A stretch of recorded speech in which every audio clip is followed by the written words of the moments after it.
तो एमसीक्यूज में अब चलते हैं। The engine requires overhauling in case of poor compression, excessive consumption of lubricating oil, mechanical failure. तो क्या है option? All of the above. क्योंकि जब कंप्रेशन भी पुअर हो जाए, ऑयल भी ज़्यादा खाने लगे और कोई मैकेनिकल फेलियर हो जाए, आवाज़ आने लगे क्रैंक से, ये जो सेल बेयरिंग हैं ये घिस जाएं, तो ये क्रैंक के बीच में गैप हो जाए या फिर इंजन सीज ही हो जाए, तो ऐसे में इंजन को पूरा जनरल ओवरहॉल करना पड़ता है। The carbon from the cylinder head is removed with. Cylinder head में जब कार्बन जमा हो जाता है तो उसको किससे निकालेंगे? कौन सा टूल यूज करेंगे? Scraper. The warpage of cylinder head is checked with a. Cylinder head में कोई तिरछापन तो नहीं आ गया, घिसावट हो गई, उसको किस टूल से नापते हैं? उसको नापते हैं ये स्ट्रेट एज गेज से।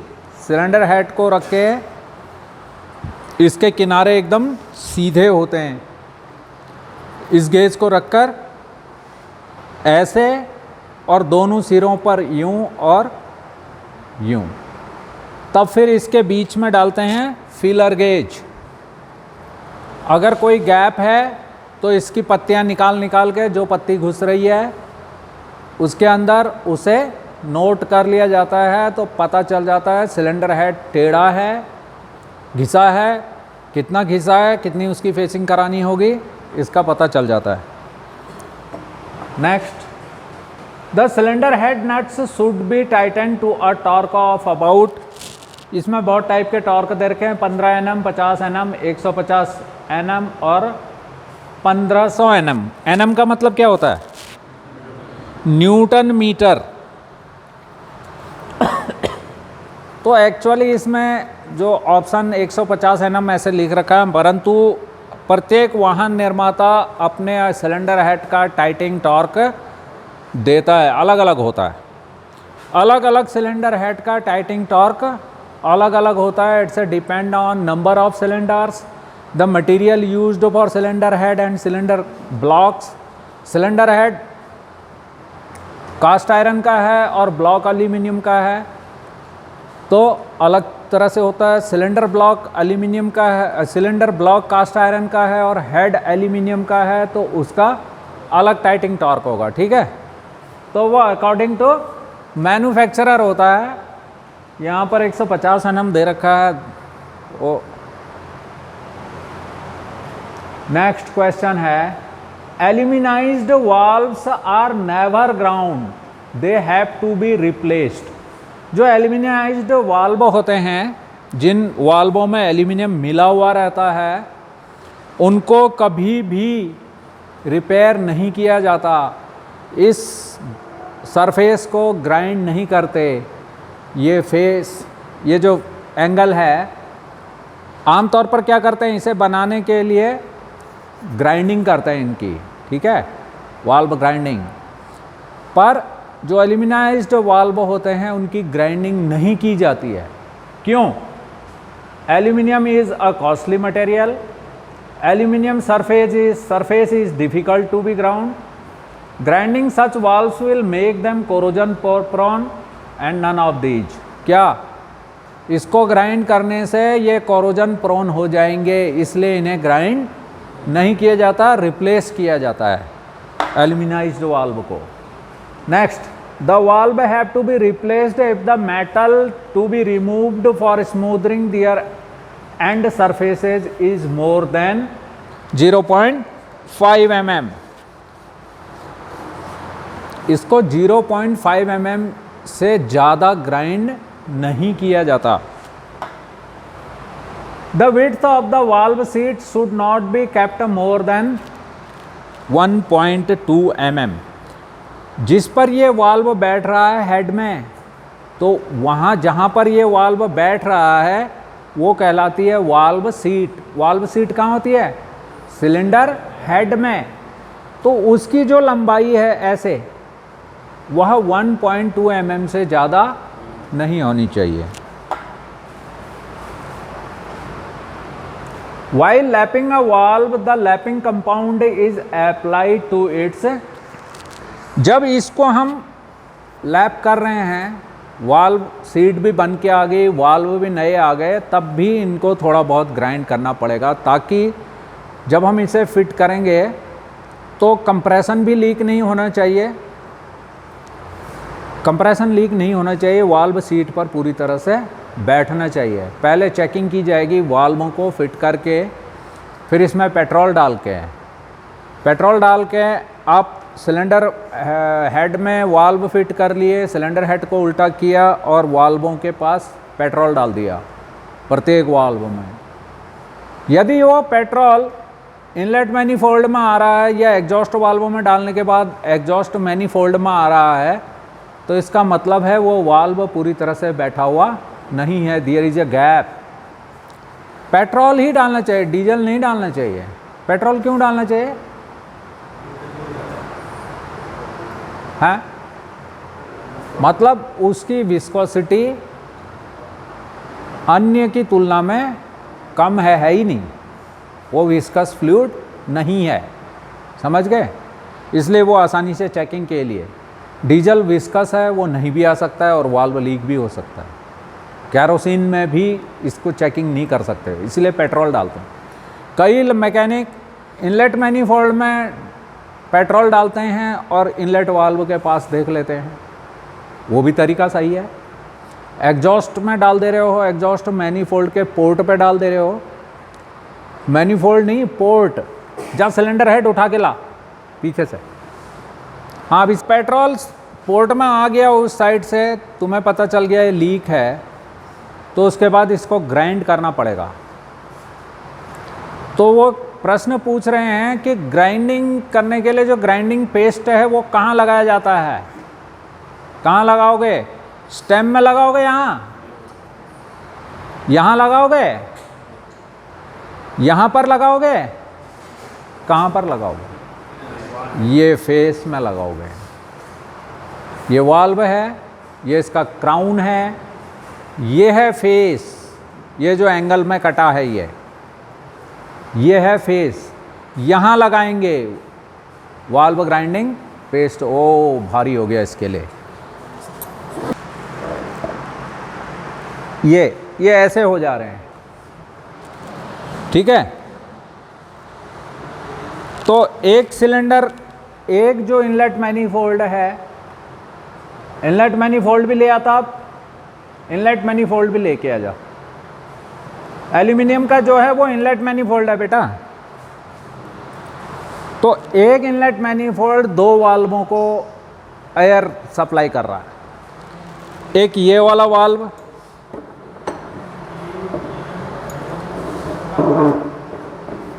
जा रहे तू जाके यार, सेकेंड ईयर वाले जा यार, वो उनको क्या मालूम है फर्स्ट ईयर। ये दो इनलेट वाल्व हैं। कैसे कह रहा हूं मैं ये इनलेट वाल्व हैं? है? किसका साइज बड़ा है? क्यों बड़ा है? ताकि ज़्यादा से ज़्यादा हवा अंदर आए। क्यों? अगर ये इतना ही बड़ा बराबर बनाया जाता तो क्या हवा अंदर नहीं आती?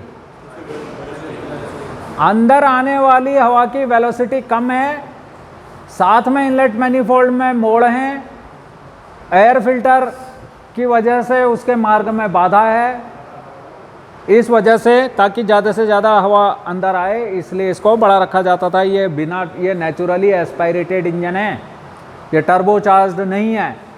टर्बो चार्ज में तो टर्बो जो है वो 40% एक्स्ट्रा हवा दे रहा, वो हवा को बूस्ट कर रहा, इस वजह से उनका परफॉर्मेंस भी बढ़ गई और फ्यूल इकोनॉमी में भी वृद्धि हुई। अब एवरेज अच्छा हो गया।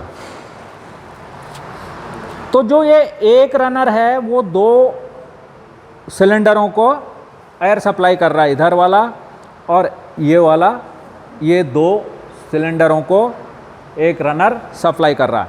तो हम यहाँ पेट्रोल डालेंगे, ऐसे करके नहीं, इसको फ्लैट करके इन्हें हटा देंगे, ये सारे स्टड खोल लेंगे और प्रॉपर तरीके से इसे रखेंगे, और उसके बाद यहाँ इस साइड से हम पेट्रोल डालेंगे यूं करके, तो यहाँ पर पेट्रोल नहीं आना चाहिए। समझ में आ रही बात? यहाँ पेट्रोल नहीं आना चाहिए या यहाँ पेट्रोल नहीं आना चाहिए। अब जब हम वाल्व यहाँ से डालेंगे, ये वाल्व तो इसका नहीं है, दूसरी गाड़ी का है, तो इस साइड में लगाएंगे हम ग्राइंडिंग पेस्ट, तब उसको इसमें डालकर घुमाएंगे और इस तरह से इसकी लैपिंग करेंगे। Its face. समझ में आ गई? फेस क्या है? फेस ये नहीं है, ये है क्राउन। फेस है ये क्या है? स्टेम। और ये क्या हुई फिर इसकी? नेक या गर्दन। हमारी गर्दन देख रहे हो यहाँ पर से पतला है ना, तो सेम चीज़ है, यहाँ बड़ा है और ये ऐसे जाके ये नेक हो गई, ये स्टेम हो गया। ये कट क्यों दिए हुए? लॉक के लिए। गुड, ठीक है। Next question, the stem clearance in the valve guide is checked by means of. इस वाल्व गाइड में जब ये वाल्व लगे हुए हैं, किस में हैं? ये वाल्व स्प्रिंगों को हम निकालेंगे तो ये वाल्व लगे किस में हैं? वाल्व गाइड के अंदर चल रहे हैं। ये है वाल्व गाइड, ये वाल्व गाइड इसके अंदर प्रेस की हुई है। अब ये वाल्व का और ये वाल्व गाइड के बीच के क्लियरेंस को किससे टेस्ट करेंगे? ये है डायल गेज, इसके द्वारा इसे हम टेस्ट कर सकते हैं। इसको फिट करेंगे, फिक्स कर देंगे एक जगह पे और इसके अंदर वाल्व डाल के वाल्व को हिलाएंगे और इसमें से रीडिंग चेक करेंगे कि रीडिंग क्या बता रही है, कितनी होनी चाहिए वो। 0.04 से ज़्यादा नहीं होनी चाहिए, 0.4 mm। Next, maximum permissible bearing clearance for the camshaft. Camshaft के लिए, जो केम साफ्ट है ये यहाँ अंदर इसके बियरिंग लगे रहते हैं साइड में, ब्लॉक के अंदर। तो उन बियरिंग्स का और इसके बीच में क्लियरेंस कितना होना चाहिए? कितना होना चाहिए? इसमें दे रखे हैं option 0.01 mm, 0.1 mm, 0.5 mm and 1 mm। कितना होना चाहिए? 0.01 mm। Next, maximum usually 0.05 mm, ना कि 0.01 mm, 0.05 mm। The bearing clearance is never measured with a.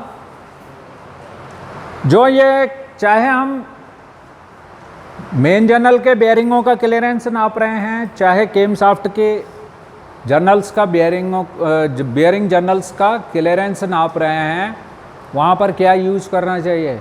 किस चीज़ का प्रयोग नहीं हो सकता? वर्नियर कैलिपर का प्रयोग नहीं हो सकता वहाँ पर। ठीक है, मेनली वो प्लास्टिक गेज के द्वारा नापे जाते हैं। Maximum permissible ovality in a cylinder. Cylinder में, इस सिलेंडर में ओवल्टी चेक करना मैंने सिखा रखा तुमको पहले, कितनी होनी चाहिए वो मैक्सिमम। उससे ज़्यादा हो गई तो ये, अब ये अगर 0.01 mm से ज़्यादा है तब फिर ये लाइनर ही चेंज होगा। समझ में आई? नेक्स्ट है, the cylinder bore over size for reboring is calculated on the basis of. अब ये सिलेंडर बोर को बदलना है, इसको कैसे नापेंगे? कैसे कहेंगे कि भाई ये काम नहीं आएगा, इसको निकाल के दूसरी स्लिप डालनी पड़ेगी?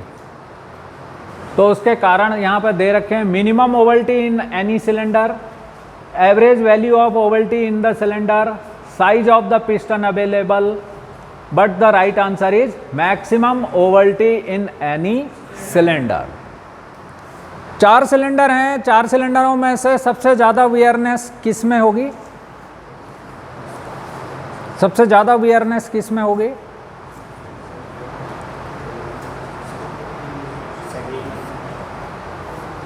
सबसे ज़्यादा वेयरनेस होगी जनरली होती है दूसरे और तीसरे सिलेंडर में। तो जो सबसे ज़्यादा, अगर एक भी सिलेंडर बहुत ज़्यादा, तो एक स्लीव नहीं डाली जाएगी। 2 स्लीवें कट गई हैं तो 2 ही नहीं डाली जाएंगी, बल्कि 4 की 4 नई पड़ेगी। ठीक है। तो maximum ovality in any cylinder. For checking the alignment of the crankshaft the best method is to place it on V block on its end on lathe centres on a plane smooth table. अब इसकी हमने alignment check करनी है, ये टेढ़ी तो नहीं है। अलाइनमेंट का मतलब क्या है? इसका सीधापन। तो इसको चेक करने के लिए इसे कहां पर रखना चाहिए? हाँ, ऑन इट्स एंड्स, रहेगी वी ब्लॉक के ऊपर ही। समझ में आ रही बात? रहेगी वी ब्लॉक के ऊपर ही। ऐसा ना कि वी ब्लॉक के ऊपर ही रख दिया और तुमने इसको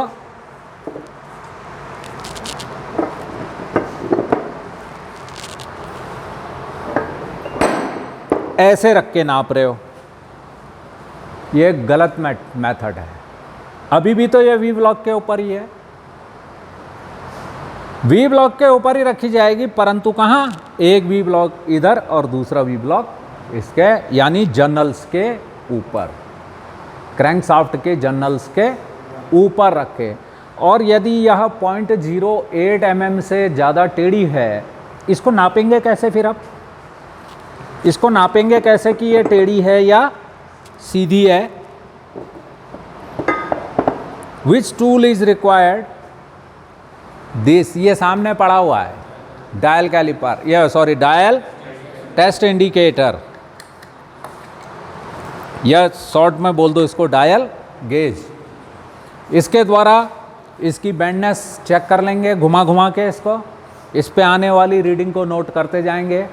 यदि वह 0.08 के नीचे है तो तब तो इसको सीधा करने की ज़रूरत नहीं है। परंतु यदि यह 0.08 से ऊपर चली गई, 0.10 चली गई या 0.15 चली गई, फिर यह हाइड्रोलिक प्रेस में सीधी हो सकती है। ठीक है। फॉर चेकिंग द अलाइनमेंट, ये हो गया। The crankshaft bending should not generally exceeded 0.08 mm। ठीक है। अभी मैंने थोड़ी देर पहले ही बोल दिया कि ये इससे ज़्यादा एक्सीड नहीं करनी चाहिए।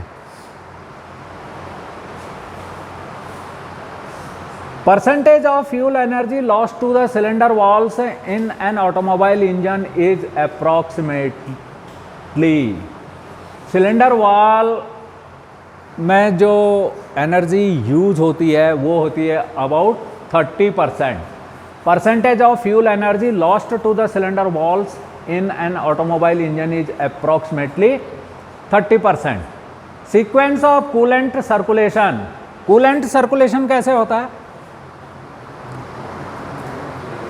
यहां जो ऑप्शन लिखे हुए हैं वो pump, radiator, block, head.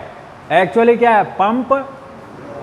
Pump से ब्लॉक, ब्लॉक से सिलेंडर हेड और सिलेंडर हेड से वो वापस रेडिएटर में आता है। On leaving the engine the coolant goes to, engine से निकलने के बाद कूलेंट कहां जाता है? हेडर टैंक में जाता है।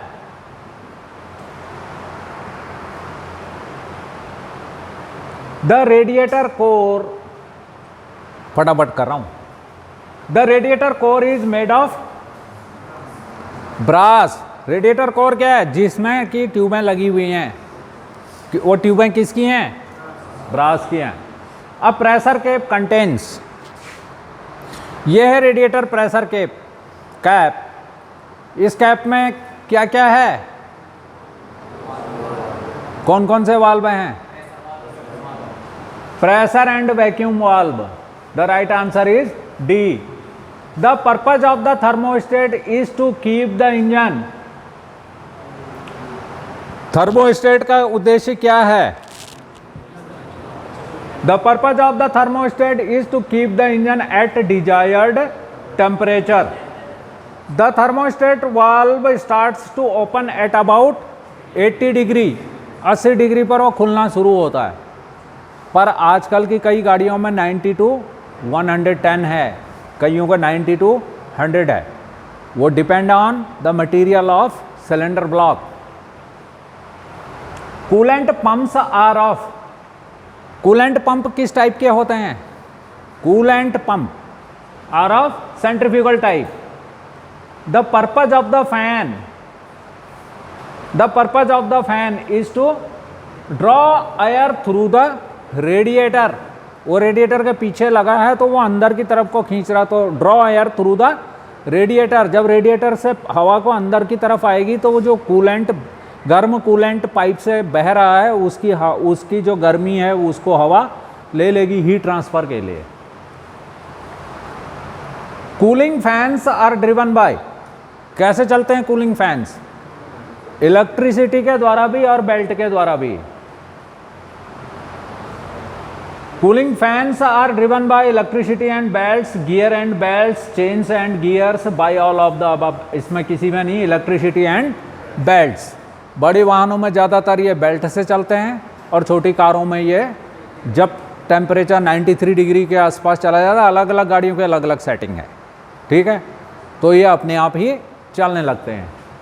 अपने आप नहीं चलते, उसको चलाता है कंप्यूटर, इलेक्ट्रॉनिक कंट्रोल यूनिट में लगा हुआ कंप्यूटर, जिसमें मेमोरी में डाला हुआ है कि 87 डिग्री पे चल जाएगा या 97 डिग्री पे चलेगा या 93 पे चलेगा या 90 पे चलेगा, अकॉर्डिंग टू इंजन।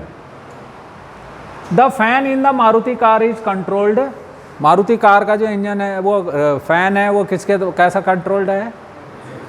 लगभग सभी कारों के वो इलेक्ट्रिकली कंट्रोल्ड हैं। क्यों क्यों क्यों? जोर से बोल। पावर लॉस को कम करने के लिए, जोर से बोल यार, टाइम नहीं है।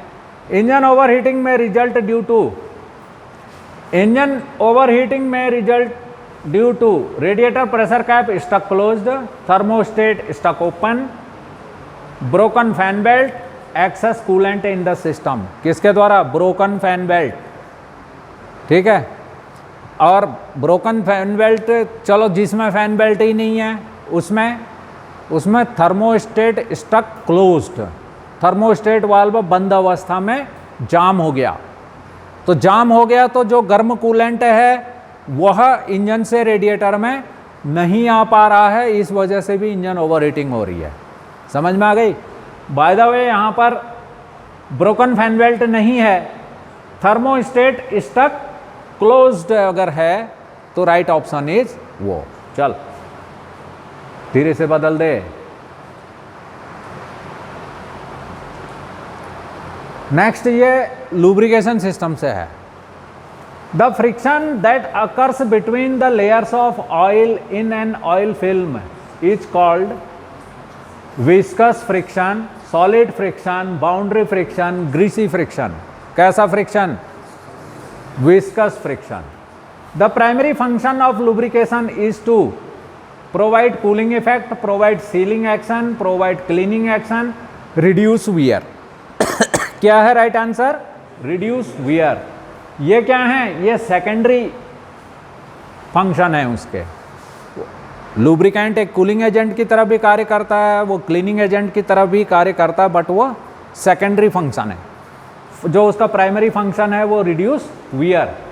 The most important characteristics of a lubricating oil is its viscosity.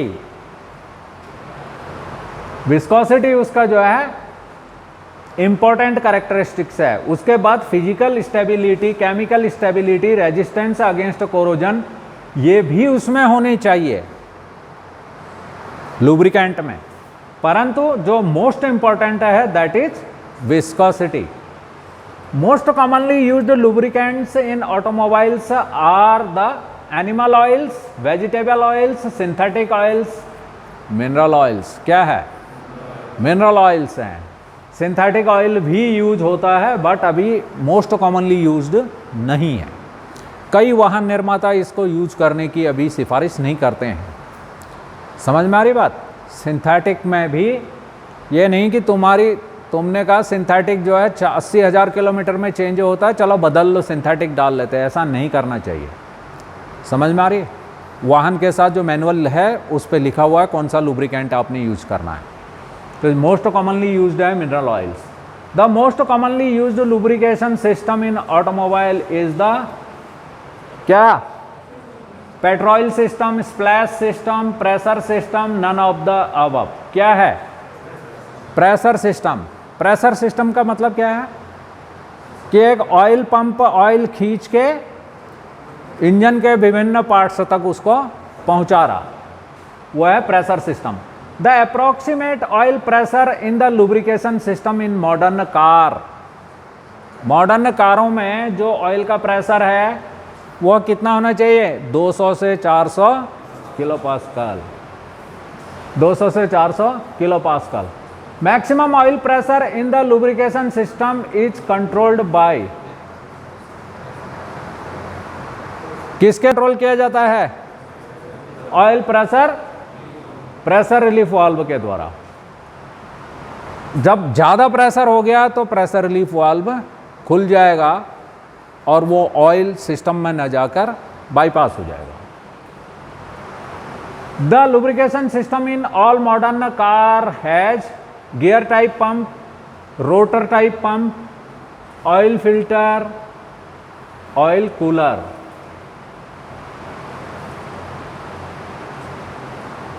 बताओ क्या है? ऑयल फिल्टर सब में है, ऑयल कूलर सब में नहीं है, रोटर टाइप का पंप भी सब में नहीं है, गियर टाइप का पंप भी सब में नहीं है। किसी में गियर टाइप का पंप होगा, किसी में रोटर टाइप का पंप होगा, किसी में क्रिसेंट टाइप का पंप होगा, ठीक है, किसी में ऑयल कूलर होगा। परंतु जो सब में जो सबकी रिक्वायरमेंट क्या है? Oil filter. ऑयल को साफ करने के लिए चाहे पंप किसी भी प्रकार का है, लेकिन ऑयल को साफ करने के लिए ऑयल फिल्टर सबकी रिक्वायरमेंट है। From the oil pump the oil directly to, oil कहाँ जाता है? ऑयल पंप से ऑयल गैलरी में, ऑयल स्टेनर में, मेन बियरिंग में, या ऑयल फिल्टर में? कहाँ जाता है? पहले ऑयल फिल्टर में जाता है, वहाँ से साफ होके तब मेन गैलरी में जाता है। And play of gears of an oil pump may be checked by using, जो एंड प्ले है गियर्स की, यार ऑयल पंप ही नहीं है यहाँ पर रखा हुआ, तो ऑयल पंप की जो एंड प्ले है उसको कैसे नापा जाता है? स्ट्रेट एज गेज और फीलर गेज से। स्ट्रेट एज गेज ये दिखाएगा कि कहीं उसकी बॉडी टेढ़ी तो नहीं है, और फीलर गेज ये दिखाएगा कि उसमें गैप कितना है। तब पता चलेगा कि इसे चेंज करना है या फिर काम चल सकता है। नेक्स्ट, कहाँ बदला? The best hydrocarbons from detonation view points. ऐसा हाइड्रोकार्बन ये जो फ्यूल यूज हो रहा है ये हाइड्रोकार्बन्स हैं। समझ में आ रही है क्या है? बोलते बोलते मैं तुम्हें शुरू से ही थक गया। जो फ्यूल यूज हो रहा है वो क्या है? हाइड्रोकार्बन है। अब बेस्ट फ्यूल कौन सा होता है कि डेटोनेशन ना हो? पैराफिन्स, ऑलिफेन्स, नैपथिन्स या एरोमेटिक्स? वो होता है aromatics. But aromatics rubber parts पर दुष्प्रभाव डालते हैं, ये मेटल के पार्ट्स पर दुष्प्रभाव डालते हैं। इसीलिए हर कंपनी बायोडीजल या बायो पेट्रोल की सिफारिश नहीं करती है। समझ में आ रही बात? एरोमेटिक्स वही हैं, सुगंधित पौधे। समझ में आ रही? Benzene. The process of changing the molecular structure of the straight run gasoline is called reforming. The process of changing the molecular structure को जो चेंज किया जा रहा है तो रिफॉर्म किया जा रहा है, उनके अणुओं को एक दूसरा रूप दिया जा रहा है ताकि वो जल सकें। समझ में आई? कुछ नहीं आई। The process in which hydrocarbons are decomposed into smaller hydrocarbons is called cracking. Cracking भी दो प्रकार की होती है, एक थर्मल क्रैकिंग और दूसरी catalytic cracking. Next,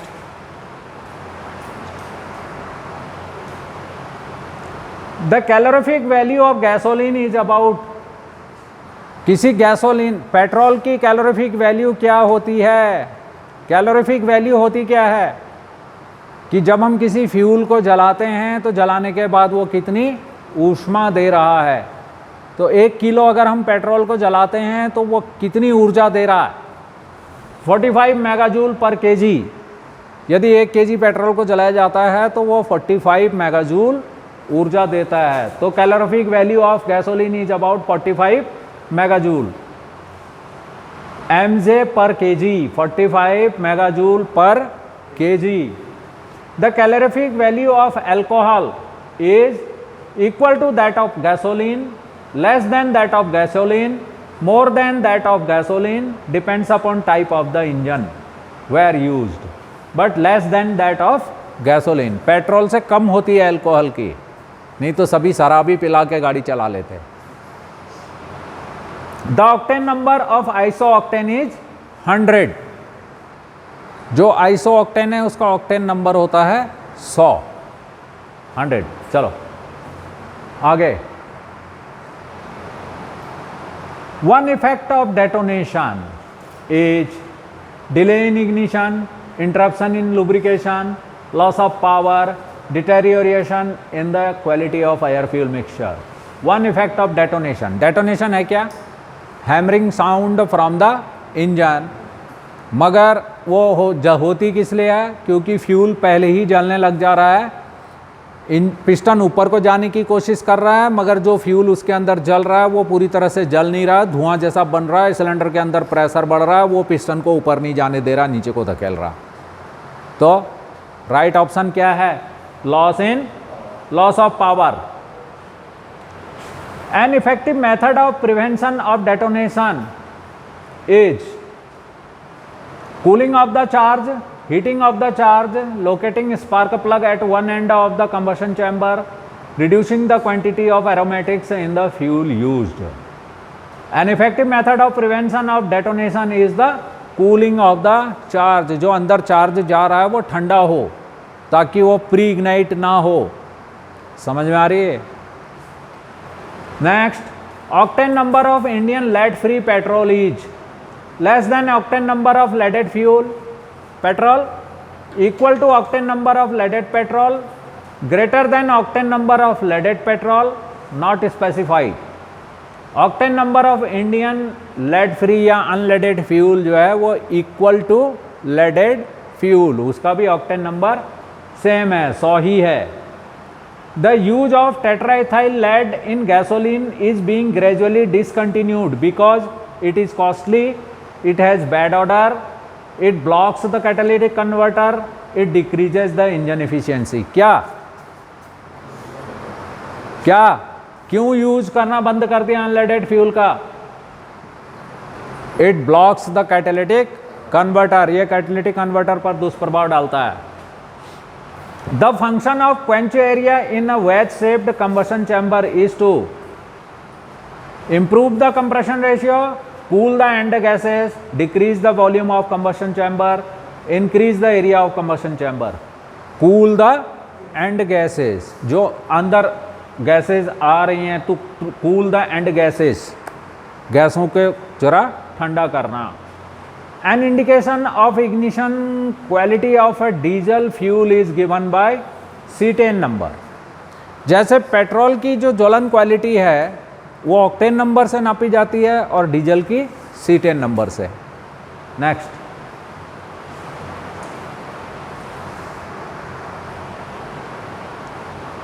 the most widely used fuel supply system for car engines, the most widely used fuel supply system for car engines is pump system. Pump कर रहा है फ्यूल को, पंप खींच रहा है और तब उसको आगे सिस्टम में भेज रहा है। The drive for the mechanical fuel pump is taken from the came shaft. Small holes in the pump body provides a went for, pump body में एक छोटा सा छेद वेंट किसके लिए दिया है? एयर के लिए। The pump outlet pressure should be approximately 30 kilo pascal. जो पंप का प्रेशर है, जब उसने खींचा, वैक्यूम अलग चीज़ है, और जब वो आगे भेज रहा है दैट शुड बी 30 kPa। इसको हम पंप के आगे प्रेशर गेज लगा के उससे पता कर सकते हैं कि ये प्रेशर कितना है। Lean air fuel mixture is required for cruising. The carburettor provides the correct quality of air fuel mixture during starting, idling, acceleration and all condition. उसको हमेशा एयर फ्यूल मिक्सचर को सही एयर फ्यूल मिक्सचर सप्लाई करना चाहिए। तो so the carburettor provides the correct quality of air fuel mixture during all conditions. The venturi in the carburettor causes the increase of air velocity, decrease of air velocity, decrease of fuel flow, decrease of manifold vacuum. So क्या है? Increase of air velocity. जब हवा venturi से पास होती है तो उसकी velocity बढ़ जाती है, जिससे प्रेशर कम हो जाता है और नोजल के रास्ते से पेट्रोल उसमें एयर स्ट्रीम में स्प्रे हो जाता है और एयर फ्यूल मिश्रण इंजन के अंदर जाता है। The throttle valve controls the supply of. Throttle valve क्या करता है? Air only, fuel only, air fuel mixture only, none of these. But जिन वाहनों में कार्बोरेटर है उसमें एयर फ्यूल मिक्सचर को वह कंट्रोल करता है, परंतु आजकल के वाहनों में तो पेट्रोल इंजेक्शन है, तो वहाँ पर क्या करता वो सिर्फ हवा को कर रहा। डीजल इंजनों में भी वो सिर्फ हवा को कर रहा। डीजल इंजनों में थ्रॉटल वाल्व होता ही नहीं है, लेकिन कहीं होता है, उसका कुछ अलग काम होता है। ठीक है, तो यहाँ पर ये जो है ये कार्बोरेटर से संबंधित है। The throttle valve controls the supply of air fuel mixture. A single jet carburettor tends to supply richer mixture. जो सिंगल जेट कार्बोरेटर होता है वह ज़्यादा मात्रा में फ्यूल देता है। कहाँ पर? A single jet carburettor tends to supply rich mixture during high speed operation. The choke is usually closed when the engine is cold. Choke कब खींचते हो? जब कोल्ड इंजन को स्टार्ट करते हो तभी तो खींचते हो, और टाइम पर तो चोक नहीं लगाते। चलो, when the choke is applied the fuel comes out from the. जब चोक लगा रहता है फ्यूल कहां से आता है? मेन जेट से। जोर से बोला करो यार, चलो ऊपर कर। In a single jet carburetor, the mixture tends to become richer during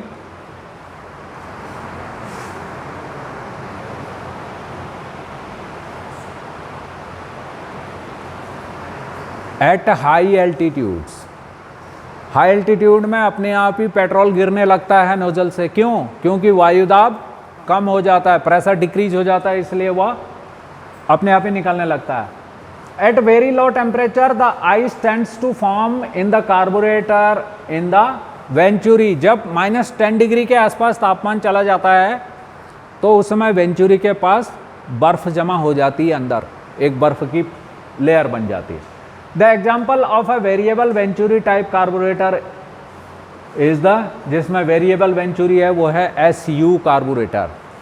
अब सिर्फ राइट आंसर बोलता हूँ। Anti dieseling device is incorporated in the carburettor used in the Maruti 800 या मारुति की सभी गाड़ियों में, चाहे वो वैन थी चाहे कार थी, उनमें एंटी डीजलिंग एक सोलेनॉइड लगी रहती है। वो इसलिए लगी रहती है कि जब हम स्विच ऑफ भी कर देते हैं तब भी इंजन हंटिंग करता, वो बंद हो। हमने चाबी बंद कर दी मगर इंजन अभी भी चल ही रहा होता है। ऐसा ना करे तो चाबी बंद करते ही वो एक सोलेनॉइड वाल्व उस रास्ते को बंद कर देता है, उसको कहते हैं anti डीजलिंग device। The carburetor in which air fuel mixture is controlled automatically by a computer are called the feedback carburetors। Computer क्या करता है? सेंसरों से सूचना लेता है, तो वो फीडबैक कार्बोरेटर है। The most accurate petrol injection system is the port injection. Most accurate port कहाँ है? ये अभी दिखाए थे मैंने तुम्हें पोर्ट। तो इन पोर्टों पे इंजेक्टर रहते हैं। Multi port MPFI, multi port fuel injection system, आजकल सबसे ज़्यादा यही चल रहा है। एक होता पोर्ट इंजेक्शन, एक होता डायरेक्ट इंजेक्शन, जिसमें इंजेक्टर सिलेंडर हेड में लगा हुआ है, इसमें इंजेक्टर इनलेट मैनीफोल्ड के साथ लगा हुआ है। So the most accurate petrol injection system is the port injection. The cheapest yet reasonable price gasoline injection system is the direct injection, port injection, sequential injection, throttle body injection.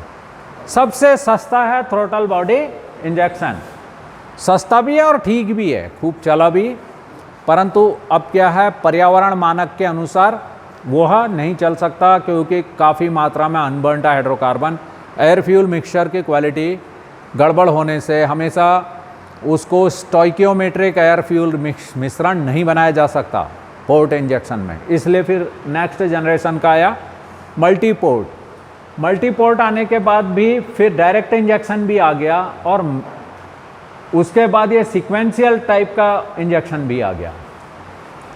Next, the amount of fuel delivered by the injector depends upon the size of injector nozzle, pressure pushing fuel through the injector, length of time the injector is open. जो injector open रहता है उसको क्या कहते हैं, क्या कहते हैं? तुम्हें कुछ पता नहीं है। जब हम उसे ज़्यादा मात्रा में वोल्टेज देंगे, ज़्यादा देर तक इंजेक्टर खुला रहेगा तो ज़्यादा मात्रा में फ्यूल देगा। तो ये सारी चीज़ें हैं इसमें, ऑल ऑफ द अबव सारे फैक्टर हैं। Size of injector nozzle, injector nozzle का size, pressure pushing fuel through the injector, injector के अंदर से कितना प्रेशर से फ्यूल निकल रहा है, कितनी देर तक इंजेक्टर नोजल खुला रह रहा है, इन सब के ऊपर इंजेक्टेड फ्यूल का अमाउंट डिपेंड करता है। नेक्स्ट है the compression ratio in an automotive diesel engine is usually 22:1। Compression ratio diesel engine का होता है 22:1। The cranking compression pressure in a diesel engine is about कितना, 300 kilo pascal, sorry 3000 kilo pascal. 2.8 mega pascal कम से कम है, जो होना ही चाहिए। 2.8 mega pascal means 2800 kilo pascal. यहाँ 2800 किलो पास्कल कहीं नहीं है, 3000 किलो पास्कल है, तो right answer is 3000 kilo pascal. The cylinder temperature after compression in a diesel engine is approximately 450 degree होता है। एक्चुअली अगर हम 2.8 मेगा पास्कल का उसका कंप्रेशन प्रेशर लेते तो वहाँ पर होता है 440 डिग्री। यहाँ ले लिया 3000 तो उसका तापमान हो गया 450 degree. The ignition temperature of diesel fuel is about 400 degree centigrade. 350 से 450 डिग्री उसको हम अगर रेंज बना लें तो यहाँ पर है 400 degree. The fuel feed pump in diesel engine is mounted on the fuel injection pump. जो पुराने फ्यूल इंजेक्शन पंप होते थे इनलाइन टाइप के, उनमें जो फ्यूल फीड पंप होता है वो उस जरा देर पहुँच कर वो फ्यूल फीड पंप है। ये है इनलाइन इंजन 1 2 3 4 5 6, ये नंबर ऑफ सिलेंडर 6 हैं, तो ये 6 डिलीवरी वाल्व हैं इसके साथ लगे हुए। ये नीचे हैं इसके ये प्लंजर, ठीक है, ये काट रखा है इसलिए दिखाने के लिए। ये है डिलीवरी वाल्व इसके अंदर, और ये है फ्यूल फीड पंप। तो ये कहाँ लगा रहता है, ये पूछ रहा है। The fuel feed pump in a diesel engine is mounted on the fuel injection pump, यहाँ लगा हुआ है ऐसे। इन सम डीजल इंजन से injection pressure can reach as high as. आजकल के जो डीजल इंजन हैं उनमें फ्यूल इंजेक्शन प्रेशर लगभग 300 मेगा पास्कल होता है। समझ में आ रही बात, कितना, 300 mega pascal.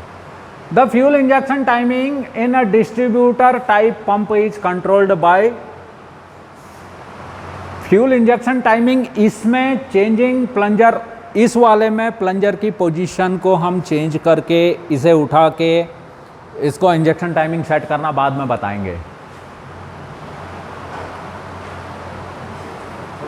Rotating the came ring, जो डिस्ट्रीब्यूटर टाइप का है उसकी क्वांटिटी को हम टाइमिंग को rotating the came ring. The opening pressure of whole type nozzle various from the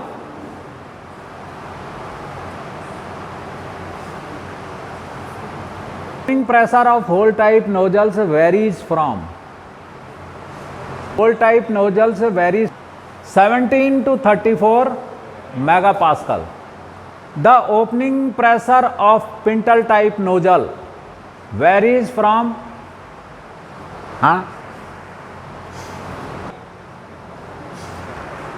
बताओ, घंटा पता है तुम्हें। The secondary filter in a diesel engine is installed between the fuel tank and feed pump, optional, not capable of moving water from the fuel. Secondary filter in a diesel engine is a must. समझ में आ रही है?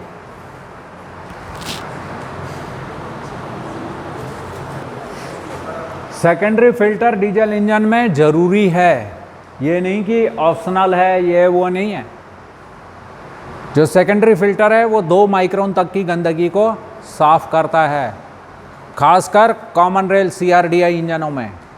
CRDI engines को उसमें अब ऐसा pump की ज़रूरत नहीं है, उसमें हाई प्रेशर पंप है, कॉमन रेल है और सोलनॉइड या पीजो इलेक्ट्रिक टाइप के इलेक्ट्रॉनिकली कंट्रोल्ड इंजेक्टर हैं। तो अगर डीजल में ज़रा सी भी गंदगी होगी तो वो पूरे फ्यूल सिस्टम को ऐसी तैसी कर देगा उसकी, ठीक है। तो secondary filter in a diesel engine is must है, ज़रूरी है। अ ग्लो प्लग, ग्लो प्लग कहते हैं हीटर प्लग को। कहाँ लगे रहते हैं ये? Screwed into the combustion chamber, वो सीधे कंबशन चैम्बर में लगे रहते हैं, कंबशन चैम्बर को गर्म करते हैं। It is common for the diesel engine to emit excessive smoke during acceleration. जब डीजल इंजनों को एक्सेलरेट किया जाता है तभी जाकर वो ज़्यादा धुआं देते हैं। Android is a emission control device. So it's enough for the day. Have a great day.